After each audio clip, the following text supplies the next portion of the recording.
Hello guys, my name is Priyanka Sharma. और guys, आज का वीडियो फार्मासिस्ट के लिए और बहुत बहुत बधाई हो सारे फार्मासिस्ट को कि आपके संघर्ष की जीत हुई। और मैं सबसे ज़्यादा बधाई तो मैं दीपक छंगानी जी को देना चाहती हूँ। मैं उनको जानती नहीं हूँ, बट फिर भी मैं उनको ये पूरा क्रेडिट उनको जाता है, दीपक छंगानी जी को, जिन्होंने 50 साल की एज में भाई आमरण अनशन किया। बीपी शुगर के वो पेशेंट थे, तो भी उन्होंने इतना साहस दिखाते हुए और आप लोगों के लिए, आज के जो यूथ हो, इस यूथ के लिए, अपने फार्मासिस्ट के लिए उन्होंने अपनी जान भी दांव पे लगा दी। और उन्होंने इस पीवी लिस्ट को जारी करने में जो उनकी भूमिका है, इस भूमिका को आप लोग जिंदगी भर याद रखोगे। बट कमी आप लोगों की थोड़ी सी ये रही कि दोस्तों, आप लोगों ने उनका हौसला बढ़ाने के लिए, कुछ ही लोग थे, चंद लोग थे, पर जितने भी लोगों ने सामने आके उनका साथ दिया, कईयों ने घर बैठ के दिया, तो जैसे भी दिया धन्यवाद है। और भाई, मैं आपके कैडर से हूँ नहीं, फिर भी मैं एक मोटिवेशनल वीडियो मैं आप लोगों के लिए बना रही हूँ। और मैं सच बोल रही हूँ, मेरे इस बोलने में आपको मेरी बातें कुछ कड़वी भी लग सकती हैं, क्योंकि आदमी जब सच बोलता है तो वो कड़वा लगता है। तो एकता में बल होता है। मैं बस कुल मिला के मेरे बोलने का मतलब ही यही है कि एकता में बल होता है। आज अगर अपन घर में रह रहे हैं तो उसमें 4 बर्तन है, 4 भाई बहन भौजाई कोई भी रह रहा है, तो आपस में साथ रहते हैं, तो 4 बर्तन आपस में खड़कते हैं, लड़ते हैं, झगड़ते हैं। लेकिन अगर आपके घर पे कोई आपत्ति आती है, विपदा आती है, कोई आपको परेशान करता है, तो वो घर वाले एक होके उससे लड़ते हैं। तो आज तो आप 11 साल का आपका संघर्ष है, 11 साल से आपकी भर्ती अटकी हुई है, आपकी तो पूरी जिंदगी पे पानी फेरा जा रहा है, तब भी अगर आप एकजुट नहीं हो रहे हो ना, तो ये आपकी सबसे बड़ी कमी है, जो कमी धरना प्रदर्शन में देखी गई। आज दीपक छंगानी जी की वजह से ये भर्ती क्लियर होके जा रही है। और अभी भी सरकार, अभी भी इकट्ठे होके आप इस चीज को संज्ञान में लो कि आपकी पीवी लिस्ट जारी हो, क्योंकि बहुत ही आचार संहिता लगने में कुछ ही दिन बाकी रहे हैं, महीने नहीं है, दिन बाकी रहे हैं। अभी भी अपना जाओ, जितने भी अधिकारी हैं उनसे मिलो और जल्दी से जल्दी आप अपना कैलेंडर जारी करवाओ। और एकता में बल होता है दोस्तों, क्योंकि देखो, राइट टू हेल्थ के लिए डॉक्टरों ने जब स्ट्राइक करी तो एक दिन में सरकार ने घुटने टेक दिए। क्यों घुटने टेक दिए? मैं आपको एक एग्जाम्पल बताती हूँ। राइट टू हेल्थ की स्ट्राइक थी जिस दिन हम लोगों की, उस दिन अपने जो भाई राजस्थान के मुख्यमंत्री हैं अशोक गहलोत जी उस टाइम पे मुख्यमंत्री थे, तो वो चाहते तो वो क्या नहीं कर सकते थे, सब कुछ कर सकते थे। यूट्यूब पे जाके देखना, मिस्टर इंडियन हैकर करके एक चैनल है जिसके कम से कम ना 30-40 मिलियन फॉलोवर्स हैं, और वो महीने के 50 से 60 लाख रुपए कमाता है। और मुख्यमंत्री अपने अशोक गहलोत जी ने उसका मीटअप का यहाँ पे कॉमर्स कॉलेज में मीटअप रखवाया, और कम से कम लाखों लोग उस मीटअप को देखने के लिए, उस मिस्टर इंडियन हैकर को देखने के लिए, उसका नाम, असली नाम उसका दिलराज है, नाम तो दिलराज है, दिल है नहीं उसके पीछे की तो वजह आप छोड़िए।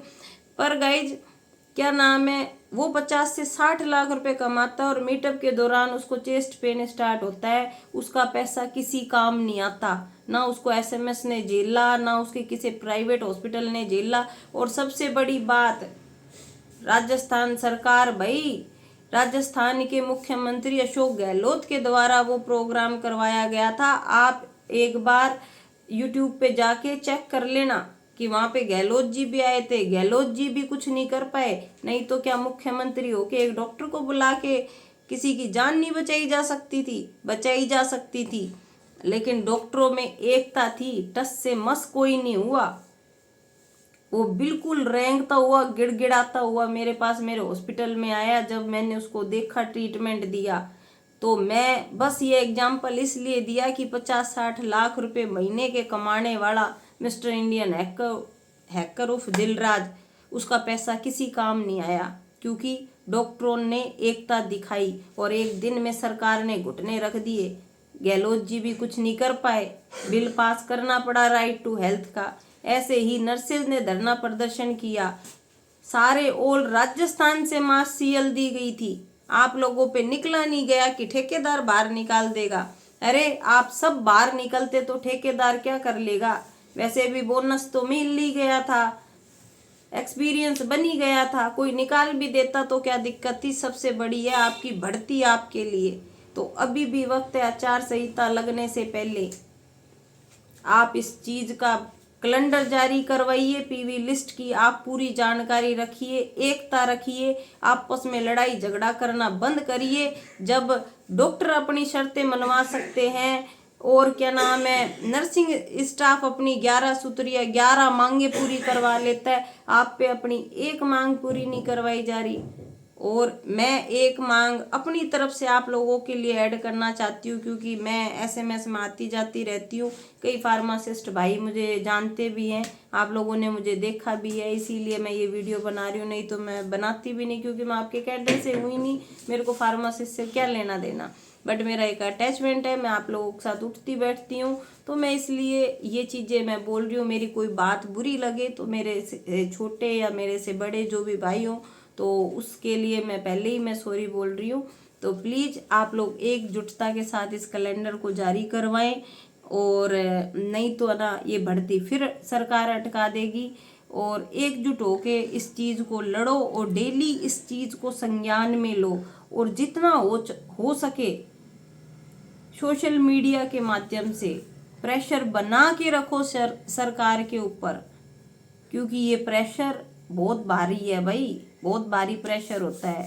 सरकार की बदनामी होती है तो झेलेगी नहीं। आगे लोकसभा के चुनाव हैं, तो चुनाव अगर आगे जीतने हैं, वोट लेने हैं, तो एकजुटता बना के रखिए। और प्लीज़ आप अपनी है ना, जब मांगे आप रखो, आप अधिकारियों से मिलो, तो उसमें आप अपने ड्रेस कोड को भी ज़रूर मेंशन करवाओ। आपका ड्रेस कोड होना बहुत ज़रूरी है, क्योंकि हॉस्पिटल में मैं एसएमएस में आती हूँ, पता ही नहीं चलता भाई कौन है फार्मासिस्ट। आप अपनी पहचान खो रहे हो, तो अपनी पहचान को आप बना के रखो, इस पहचान को खोने मत दो। ऐसे ही आप पढ़ लिख के फार्मासिस्ट बने हो, ऐसे ही नहीं बने, बहुत मेहनत लगती है बनने के लिए। तो आपसे निवेदन है, इस चीज़ को याद रखना। कोई बात जब कोई सच बोलता है तो वो चीज़ें कड़वी ज़रूर लगती हैं। आप ड्रेस कोड को ज़रूर मायने देना, क्योंकि पता होना चाहिए कि ये आदमी फार्मासिस्ट है। डॉक्टर को देख के लगेगा डॉक्टर है, नर्सिंग को देख के लगेगा नर्सिंग स्टाफ है, क्योंकि उसने यूनिफॉर्म पहन रखी है। आज एक स्वीपर भी है, वो ब्लू कलर की साड़ी पहनता है तो पता चलता है ये स्वीपर है। वाइट कलर की ड्रेस में है तो पता चलता है वार्ड बॉय है। फार्मासिस्ट कौन है? डीडीसी पे तो भाई हेल्पर भी बैठा है, ऑपरेटर भी बैठा है, फार्मासिस्ट भी बैठा है, और तीनों ही दवाई बांट रहे हैं, तो फार्मासिस्ट है कौन? तो इसलिए ड्रेस कोड पे भी ध्यान दो, अपने ड्रेस कोड को भी इसमें मेंशन करवा के भर्ती के साथ साथ आपका एक ड्रेस कोड भी बनवाना ज़रूर। ये एक मेरी पर्सनल ओपिनियन है, जिससे लगे कि यार यू आर फार्मासिस्ट, आप फार्मासिस्ट हो देखते ही। तो इसलिए थैंक यू वेरी मच दोस्तों, एकता में बल होता है। मैंने आप लोगों को ये जो कहानी सुनाई वो इसीलिए सुनाई कि आप लोग मोटिवेट हों और आप एकजुटता के साथ इस लड़ाई को लड़ें, ताकि आपका कैलेंडर जारी हो और बहुत ही जल्दी भगवान आपको खुशियाँ दे, और फिर भाई मैं मिठाई खाने आऊँ SMS. Thank you guys, bye bye दोस्तों।